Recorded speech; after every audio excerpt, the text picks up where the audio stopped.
Shalom saudara dan saudariku terkasih.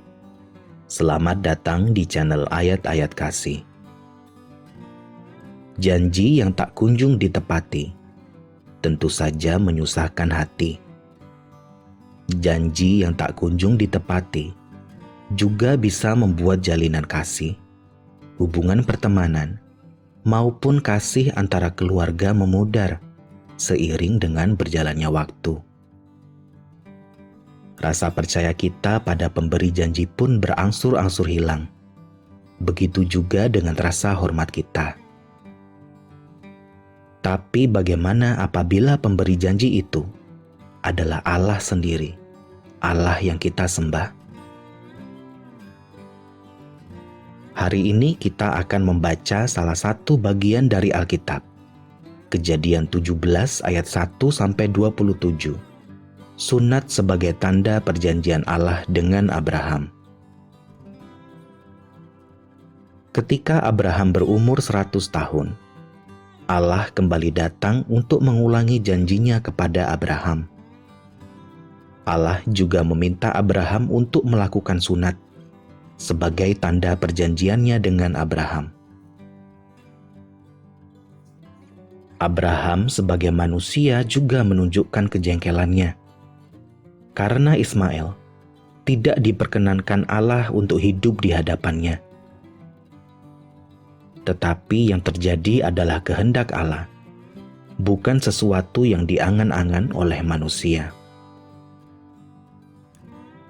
Saat ini, saudara dan saudariku, engkau mungkin sedang menunggu-nunggu nyatanya janji Tuhan di dalam hidupmu. Aku mengerti dan juga tahu bahwa memelihara kepercayaan dalam menunggu ini bukanlah sebuah perkara yang mudah. Tapi kita tidak harus menunggu sendiri, saudara dan saudariku. Roh Kudus ada bersama-sama denganmu dan denganku. Allah kita adalah Allah yang peduli. Dia memampukan kita untuk menunggu bersama-sama dengan Dia. Allah kita adalah Allah yang peduli, dan Dia tidak pernah ingkar janji. Pejamkan matamu, saudara dan saudariku. Atur napasmu, dan biarkan ayat-ayat yang diilhamkan Allah pada penulis kitab Kejadian ini, ribuan tahun yang lalu, menghantarkan kasih dan rahmat Allah pada waktu istirahatmu saat ini. Kejadian 17. Sunat sebagai tanda perjanjian Allah dengan Abraham. Ketika Abram berumur 99 tahun, maka Tuhan menampakkan diri kepada Abram dan berfirman kepadanya, "Akulah Allah yang Maha Kuasa. Hiduplah di hadapanku dengan tidak bercela. Aku akan mengadakan perjanjian antara aku dan engkau, dan aku akan membuat engkau sangat banyak." Lalu sujudlah Abram, dan Allah berfirman kepadanya, "Dari pihakku, inilah perjanjianku dengan engkau. Engkau akan menjadi bapa sejumlah besar bangsa. Karena itu namamu bukan lagi Abram, melainkan Abraham, karena engkau telah kutetapkan menjadi bapa sejumlah besar bangsa. Aku akan membuat engkau beranak cucu sangat banyak. Engkau akan kubuat menjadi bangsa-bangsa, dan daripadamu akan berasal raja-raja. Aku akan mengadakan perjanjian antara aku dan engkau, serta keturunanmu turun-temurun menjadi perjanjian yang kekal, supaya aku menjadi Allahmu dan Allah keturunanmu. Kepadamu dan kepada keturunanmu akan kuberikan negeri ini, yang kau diami sebagai orang asing, yakni seluruh tanah Kanaan, akan kuberikan menjadi milikmu untuk selama-lamanya, dan aku akan menjadi Allah mereka." Lagi firman Allah kepada Abraham, "Dari pihakmu, engkau harus memegang perjanjianku, engkau dan keturunanmu turun-temurun, Inilah perjanjianku yang harus kamu pegang, perjanjian antara aku dan kamu, serta keturunanmu, yaitu setiap laki-laki di antara kamu harus disunat. Haruslah dikerat kulit katanmu, dan itulah akan menjadi tanda perjanjian antara aku dan kamu. Anak yang berumur 8 hari haruslah disunat, yakni setiap laki-laki di antara kamu, turun-temurun, baik yang lahir di rumahmu, maupun yang dibeli dengan uang dari salah seorang asing, tetapi tidak termasuk keturunanmu. Orang yang lahir di rumahmu dan orang yang engkau beli dengan uang harus disunat. Maka dalam dagingmu lah perjanjianku itu menjadi perjanjian yang kekal. Dan orang yang tidak disunat, yakni laki-laki yang tidak dikerat kulit katannya, maka orang itu harus dilenyapkan dari antara orang-orang sebangsanya. Ia telah mengingkari perjanjianku. Selanjutnya Allah berfirman kepada Abraham, tentang istrimu Sarai, janganlah engkau menyebut dia lagi Sarai, tetapi Sarah, itulah namanya. Aku akan memberkatinya, dan daripadanya juga, aku akan memberikan kepadamu seorang anak laki-laki. Bahkan aku akan memberkatinya, sehingga ia menjadi ibu bangsa-bangsa. Raja-raja bangsa-bangsa akan lahir daripadanya. Lalu tertunduklah Abraham dan tertawa, serta berkata dalam hatinya, mungkinkah bagi seorang yang berumur 100 tahun dilahirkan seorang anak, dan mungkinkah Sarah yang telah berumur 90 tahun itu melahirkan seorang anak? Dan Abraham berkata kepada Allah, sekiranya Ismail diperkenankan hidup di hadapanmu. Tetapi Allah berfirman, tidak, melainkan istrimu Sarahlah yang akan melahirkan anak laki-laki bagimu, dan engkau akan menamai dia Ishak. Dan aku akan mengadakan perjanjianku dengan dia, menjadi perjanjian yang kekal untuk keturunannya. Tentang Ismail, aku telah mendengarkan permintaanmu. Ia akan kuberkati. Kubuat beranak cucu dan sangat banyak. Ia akan memperanakkan 12 raja, dan aku akan membuatnya menjadi bangsa yang besar. Tetapi perjanjianku akan kuadakan dengan Ishak, yang akan dilahirkan Sarah bagimu, tahun yang akan datang pada waktu seperti ini juga. Setelah selesai berfirman kepada Abraham, naiklah Allah meninggalkan Abraham. Setelah itu Abraham memanggil Ismail, anaknya, dan semua orang yang lahir di rumahnya, juga semua orang yang dibelinya dengan uang, yakni setiap laki-laki dari isi rumahnya. Lalu ia mengerat kulit katan mereka pada hari itu juga, seperti yang telah difirmankan Allah kepadanya.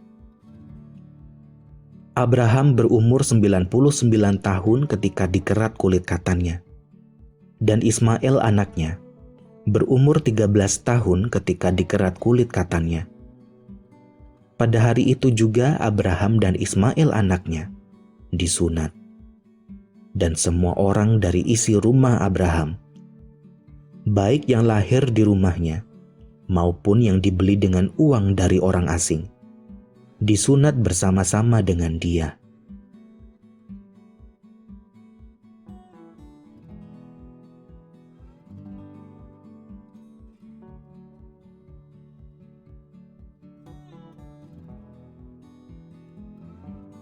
Apakah Allah sanggup menolong ketika segala sesuatu sudah terlanjur? Apakah Allah masih akan tetap menepati janjinya ketika keadaan sudah berubah menjadi mustahil? Apa yang Sarah, istri Abraham, pikirkan dan tanyakan dalam kisah yang akan kita baca hari ini? Kisah yang diambil dari Kejadian 18 ayat 1-15. Masih sangat relevan di zaman modern ini. mewakili pikiran dan pertanyaan manusia, bahkan sampai saat ini. Apakah Allah sanggup menolong ketika kita berpikir bahwa segala sesuatunya sudah tidak bisa diperbaiki lagi? Ketika segala sesuatunya sudah terlanjur, sedangkan waktu sudah tidak bisa diputar kembali? Kita berpikir bahwa sudah tidak ada jalan yang lain lagi. Harapan kita menghadapi jalan buntu. Kita berhenti. Kita merasa kalah. Harapan putus dan pertanyaan kita akan janji Allah seakan-akan menguap tidak terdengar. Kisah janji Allah kepada Abraham yang ada dalam kitab Kejadian menunjukkan bahwa waktu Allah bukanlah waktu manusia. Bahkan di waktu yang kita sebagai manusia pikir adalah waktu yang mustahil, Allah tetap menunjukkan bahwa waktunya adalah waktu yang tepat, sama sekali bukan hal yang mustahil. Dalam penantianmu saat ini, saudara dan saudariku, aku tahu bukanlah masa penantian yang sangat mudah. Tetapi bahkan dalam penantian ini, Roh Kudus selalu ada bersama-sama denganmu, menopangmu dan menguatkanmu, selalu memberikan harapan akan Allah yang tidak ingkar janji, Allah yang selalu peduli. Pejamkan matamu, saudara dan saudariku. Atur napasmu, dan biarkan ayat-ayat yang diilhamkan Allah pada penulis kitab Kejadian ini ribuan tahun yang lalu menghantarkan kasih dan rahmat Allah kepadamu saat ini. Kejadian 18 ayat 1-15.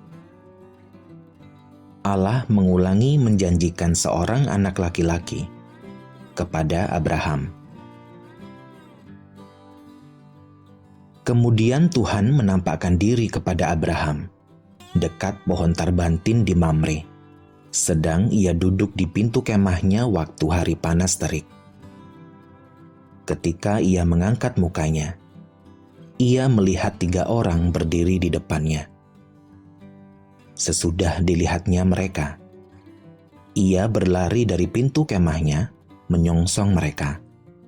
Lalu sujudlah ia sampai ke tanah, serta berkata, "Tuanku, jika aku telah mendapat kasih Tuanku, janganlah kiranya lampaui hamba-Mu ini. Biarlah diambil air sedikit, basuhlah kakimu, dan duduklah beristirahat di bawah pohon ini. Biarlah kuambil sepotong roti, supaya tuan-tuan segar kembali. Kemudian bolehlah tuan-tuan meneruskan perjalanannya, sebab tuan-tuan telah datang ke tempat hamba-Mu ini." Jawab mereka, "Perbuatlah seperti yang kau katakan itu." Lalu Abraham segera pergi ke kemah mendapatkan Sarah, serta berkata, "Segeralah, ambil 3 sukat tepung yang terbaik, remaslah itu, dan buatlah roti bundar." Lalu berlarilah Abraham kepada lembu sapinya. Ia mengambil seekor anak lembu yang empuk dan baik dagingnya, dan memberikannya kepada seorang bujangnya. Lalu orang ini segera mengolahnya. Kemudian diambilnya dadih dan susu serta anak lembu yang telah diolah itu. Lalu dihidangkannya di depan orang-orang itu, dan ia berdiri di dekat mereka di bawah pohon itu, sedang mereka makan. Lalu kata mereka kepadanya, "Di manakah Sarah, istrimu?" Jawabnya, "Di sana, di dalam kemah." Dan firman-Nya, "Sesungguhnya aku akan kembali tahun depan mendapatkan engkau. Pada waktu itulah Sarah, istrimu, akan mempunyai seorang anak laki-laki." Dan Sarah mendengarkan pada pintu kemah yang di belakangnya. Adapun Abraham dan Sarah telah tua dan lanjut umurnya, dan Sarah telah mati haid. Lalu tertawalah Sarah dalam hatinya. Katanya, "Akan berahikah aku setelah aku sudah layu, sedangkan tuanku sudah tua?" Lalu berfirmanlah Tuhan kepada Abraham, "Mengapakah Sarah tertawa dan berkata, 'Sungguhkah aku akan melahirkan anak, sedangkan aku telah tua?' Adakah sesuatu apapun yang mustahil untuk Tuhan? Pada waktu yang telah ditetapkan itu tahun depan, aku akan kembali mendapatkan engkau." Pada waktu itulah Sarah mempunyai seorang anak laki-laki. Lalu Sarah menyangkal, katanya, "Aku tidak tertawa, sebab ia takut." Tetapi Tuhan berfirman, "Tidak, memang engkau tertawa." Doa syafaat, satu istilah yang sering kita dengar, sekaligus kita lakukan. Kejadian 18 ayat 16-33 adalah pertama kalinya Alkitab mencatat tentang doa syafaat. Allah mengasihi dan peduli kepada Abraham, sehingga dia membagikan apa yang ada di hatinya kepada Abraham, lelaki yang akan menjadi bapak bangsa yang besar dalam lingkup kasih dan rancangan Allah. Dalam doa syafaat Abraham untuk Sodom, Allah mengkomunikasikan hatinya. Abraham juga kemudian menunjukkan apa yang ada di dalam hatinya, berbicara dengan sangat hati-hati dan penuh kerendahan hati. Saudara dan saudariku terkasih, Allah kita yang Maha Tahu sangat mengerti dirimu. Dia tahu apa yang terjadi di dalam hidupmu. Tetapi sungguh pun begitu, Allah ingin mendengarkan suaramu. Dia selalu merindukanmu. Allah kita adalah Bapa, seperti orang tua yang selalu mendengarkan cerita kita, anak-anaknya, tentang hari-hari dan peristiwa yang telah kita lalui. Dalam segala kemahakuasaannya, Allah Bapa kita peduli dan memperhatikan kita, bahkan sampai pada hal-hal yang paling kecil. Dalam waktu istirahatmu kali ini, saudara dan saudariku, pasrahkan dirimu dalam kasih dan perlindungannya. Biarkan Dia menyelimutimu dan semua orang yang kau kasihi di dalam rahmat-Nya. Pejamkan matamu, saudara dan saudariku. Atur napasmu, dan biarkan ayat-ayat yang diilhamkan Allah pada penulis kitab Kejadian ini ribuan tahun yang lalu menghantarkan kasih dan rahmat Allah pada waktu istirahatmu saat ini. Kejadian 18 ayat 16-33. Doa syafaat Abraham untuk Sodom. Lalu berangkatlah orang-orang itu dari situ dan memandang ke arah Sodom. Dan Abraham berjalan bersama-sama dengan mereka untuk mengantarkan mereka. Berpikirlah Tuhan, apakah aku akan menyembunyikan kepada Abraham apa yang hendak kulakukan ini?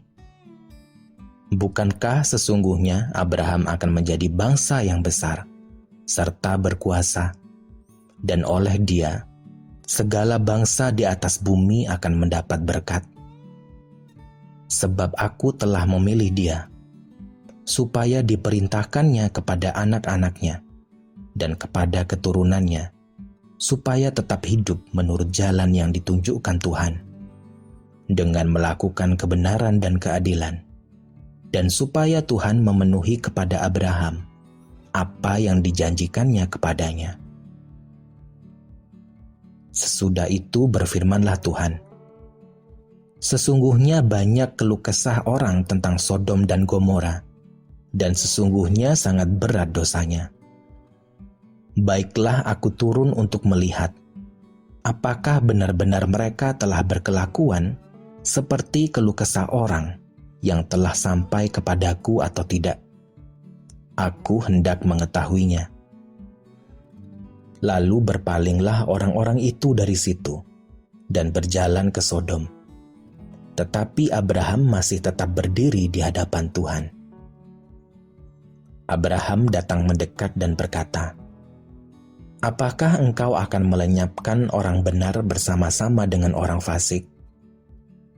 Bagaimana sekiranya ada 50 orang benar dalam kota itu? Apakah engkau akan melenyapkan tempat itu? Dan tidakkah engkau mengampuninya karena ke-50 orang benar yang ada di dalamnya itu? Jauhlah kiranya daripadamu untuk berbuat demikian, membunuh orang benar bersama-sama dengan orang fasik, sehingga orang benar itu seolah-olah sama dengan orang fasik. Jauhlah kiranya yang demikian daripadamu. Masakan hakim segenap bumi tidak menghukum dengan adil?" Tuhan berfirman, "Jika kudapati 50 orang benar dalam kota Sodom, aku akan mengampuni seluruh tempat itu karena mereka." Abraham menyahut, "Sesungguhnya aku telah memberanikan diri berkata kepada Tuhan, walaupun aku debu dan abu. Sekiranya kurang 5 orang dari ke-50 orang benar itu, apakah engkau akan memusnahkan seluruh kota itu karena yang 5 itu?" Firman-Nya, "Aku tidak memusnahkannya jika kudapati 45 di sana." Lagi Abraham melanjutkan perkataannya kepadanya, "Sekiranya 40 didapati di sana?" Firman-Nya, "Aku tidak akan berbuat demikian karena yang 40 itu." Katanya, "Janganlah kiranya Tuhan murka kalau aku berkata sekali lagi, sekiranya 30 didapati di sana." Firman-Nya, "Aku tidak akan berbuat demikian jika kudapati 30 di sana." Katanya, "Sesungguhnya aku telah memberanikan diri berkata kepada Tuhan, sekiranya 20 didapati di sana." Firman-Nya, "Aku tidak akan memusnahkannya karena yang 20 itu." Katanya, "Janganlah kiranya Tuhan murka kalau aku berkata lagi sekali ini saja, sekiranya 10 didapati di sana." Firman-Nya, "Aku tidak akan memusnahkannya karena yang 10 itu." Lalu pergilah Tuhan setelah ia selesai berfirman kepada Abraham, dan kembalilah Abraham ke tempat tinggalnya.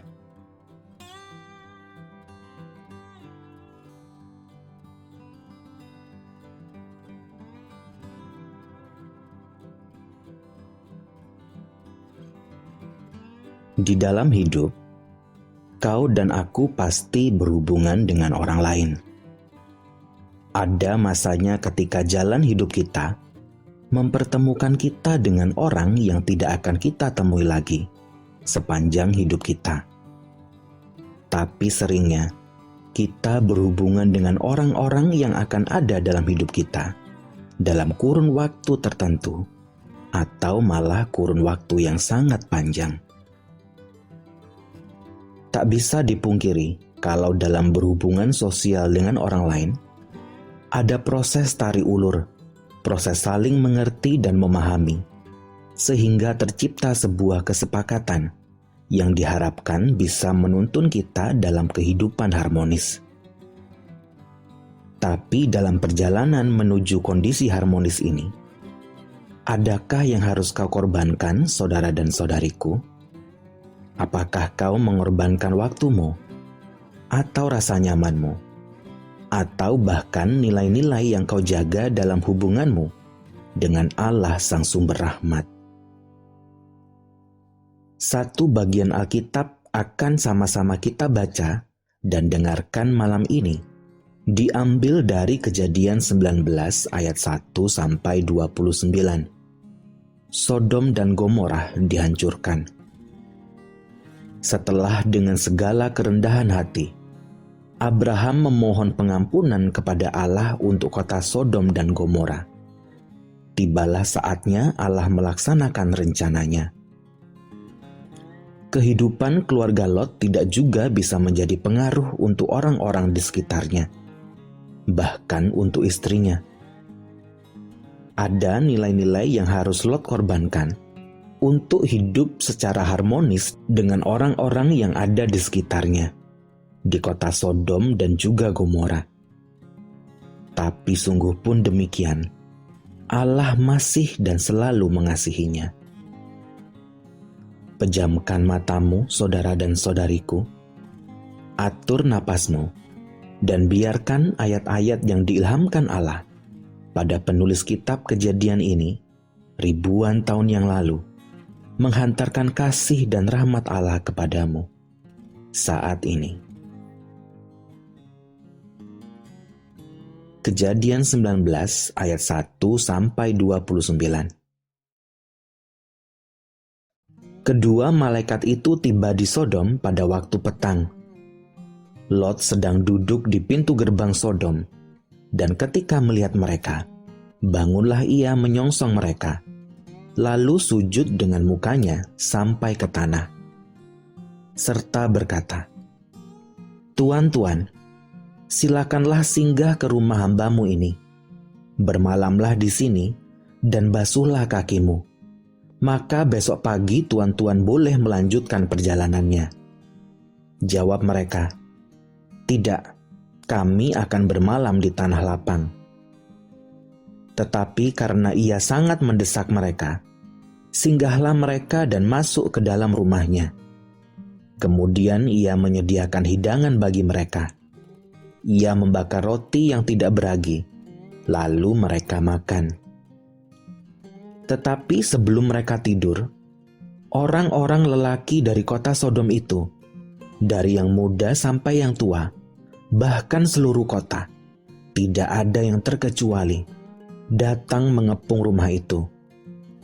Mereka berseru kepada Lot, "Di manakah orang-orang yang datang kepadamu malam ini? Bawalah mereka keluar kepada kami, supaya kami pakai mereka." Lalu keluarlah Lot menemui mereka ke depan pintu, tetapi pintu ditutupnya di belakangnya. Dan ia berkata, "Saudara-saudaraku, janganlah kiranya berbuat jahat. Kamu tahu, aku mempunyai 2 orang anak perempuan yang belum pernah dijamah laki-laki. Baiklah, mereka kubawa keluar kepadamu. Perbuatlah kepada mereka seperti yang kamu pandang baik. Hanya jangan kamu apa-apakan orang-orang ini, sebab mereka memang datang untuk berlindung di dalam rumahku." Tetapi mereka berkata, "Enyahlah." Lagi kata mereka, "Orang ini datang ke sini sebagai orang asing, dan dia mau menjadi hakim atas kita. Sekarang kami akan menganiaya engkau lebih daripada kedua orang itu." Lalu mereka mendesak orang itu, yaitu Lot, dengan keras, dan mereka mendekat untuk mendobrak pintu. Tetapi kedua orang itu mengulurkan tangannya, menarik Lot masuk ke dalam rumah, lalu menutup pintu. Dan mereka membutakan mata orang-orang yang di depan pintu rumah itu, dari yang kecil sampai yang besar, sehingga percumalah orang-orang itu mencari-cari pintu. Lalu kedua orang itu berkata kepada Lot, "Siapakah kaummu yang ada di sini lagi? Menantu atau anakmu laki-laki, anakmu perempuan, atau siapa saja kaummu di kota ini, bawalah mereka keluar dari tempat ini, sebab kami akan memusnahkan tempat ini. Karena banyak keluh kesah orang tentang kota ini di hadapan Tuhan. Sebab itulah Tuhan mengutus kami untuk memusnahkannya. Keluarlah Lot, lalu berbicara dengan kedua bakal menantunya, yang akan kawin dengan kedua anaknya perempuan. Katanya, "Bangunlah, keluarlah dari tempat ini, sebab Tuhan akan memusnahkan kota ini." Tetapi ia dipandang oleh kedua bakal menantunya itu sebagai orang yang berolok-olok saja. Ketika fajar telah menyingsing, kedua malaikat itu mendesak Lot supaya bersegera, katanya, "Bangunlah, bawalah istrimu dan kedua anakmu yang ada di sini, supaya engkau jangan mati lenyap karena kedurjanaan kota ini." Ketika ia berlambat-lambat, maka tangan istri dan tangan kedua anaknya dipegang oleh kedua orang itu, sebab Tuhan hendak mengasihani dia. Lalu kedua orang itu menuntunnya keluar kota dan melepaskannya di sana. Sesudah kedua orang itu menuntun mereka sampai keluar, berkatalah seorang, "Larilah, selamatkanlah nyawamu. Janganlah menoleh ke belakang, dan janganlah berhenti dimanapun juga di lembah Yordan. Larilah ke pegunungan, supaya engkau jangan mati lenyap." Kata Lot kepada mereka, "Janganlah kiranya demikian, tuanku. Sungguhlah hambamu ini telah dikaruniai belas kasihan di hadapanmu, dan tuanku telah berbuat kemurahan besar kepadaku dengan memelihara hidupku. Tetapi jika aku harus lari ke pegunungan, pastilah aku akan tersusul oleh bencana itu, sehingga matilah aku. Sungguhlah kota yang di sana itu cukup dekat kiranya untuk lari ke sana. Kota itu kecil. Izinkanlah kiranya aku lari ke sana. Bukankah kota itu kecil? Jika demikian, nyawaku akan terpelihara." Saut malaikat itu kepadanya, "Baiklah, dalam hal ini pun permintaanmu akan kuterima dengan baik, yakni kota yang telah kau sebut itu tidak akan kutunggang balikkan. Cepatlah, larilah ke sana, sebab aku tidak dapat berbuat apa-apa sebelum engkau sampai ke sana." Itulah sebabnya nama kota itu disebut Zoar. Matahari telah terbit menyinari bumi ketika Lot tiba di Zoar. Kemudian Tuhan menurunkan hujan belerang dan api atas Sodom dan Gomora, berasal dari Tuhan, dari langit. Dan ditunggang balikkannya lah kota-kota itu, dan lembah Yordan, dan semua penduduk kota-kota, serta tumbuh-tumbuhan di tanah. Tetapi istri Lot, yang berjalan mengikutinya, menoleh ke belakang, lalu menjadi tiang garam. Ketika Abraham pagi-pagi pergi ke tempat ia berdiri di hadapan Tuhan itu, dan memandang ke arah Sodom dan Gomora, serta ke seluruh tanah lembah Yordan, maka dilihatnyalah asap dari bumi membumbung ke atas, sebagai asap dari dapur peleburan. Demikianlah pada waktu Allah memusnahkan kota-kota di lembah Yordan, dan menunggang balikkan kota-kota kediaman Lot. Maka Allah ingat kepada Abraham, lalu dikeluarkannyalah Lot dari tengah-tengah tempat yang ditunggang balikkan itu.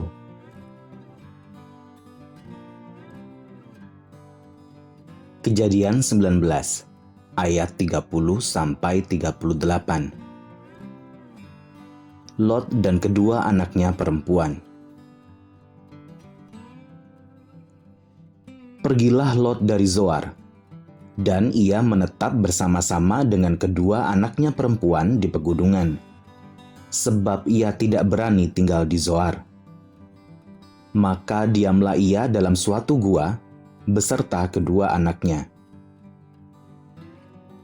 Kata kakaknya kepada adiknya, "Ayah kita telah tua, dan tidak ada laki-laki di negeri ini yang dapat menghampiri kita. seperti kebiasaan seluruh bumi. Marilah kita beri ayah kita minum anggur, lalu kita tidur dengan dia, supaya kita menyambung keturunan dari ayah kita. Pada malam itu, mereka memberi ayah mereka minum anggur. Lalu masuklah yang lebih tua untuk tidur dengan ayahnya. Dan ayahnya itu tidak mengetahui ketika anaknya itu tidur dan ketika ia bangun. Keesokan harinya, berkatalah kakaknya kepada adiknya, "Tadi malam aku telah tidur dengan ayah. Baiklah, malam ini juga kita beri dia minum anggur. Masuklah engkau untuk tidur dengan dia, supaya kita menyambung keturunan dari ayah kita." Demikianlah juga pada malam itu, mereka memberi ayah mereka minum anggur. Lalu bangunlah yang lebih muda untuk tidur dengan ayahnya. Dan ayahnya itu tidak mengetahui ketika anaknya itu tidur dan ketika ia bangun. Lalu mengandunglah kedua anak Lot itu dari ayah mereka. Yang lebih tua melahirkan seorang anak laki-laki dan menamainya Moab. Dialah bapa orang Moab yang sekarang.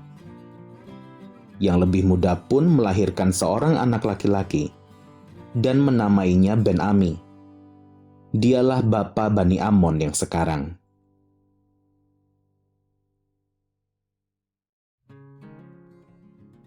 Demikianlah firman Tuhan pada saat ini, saudara dan saudariku.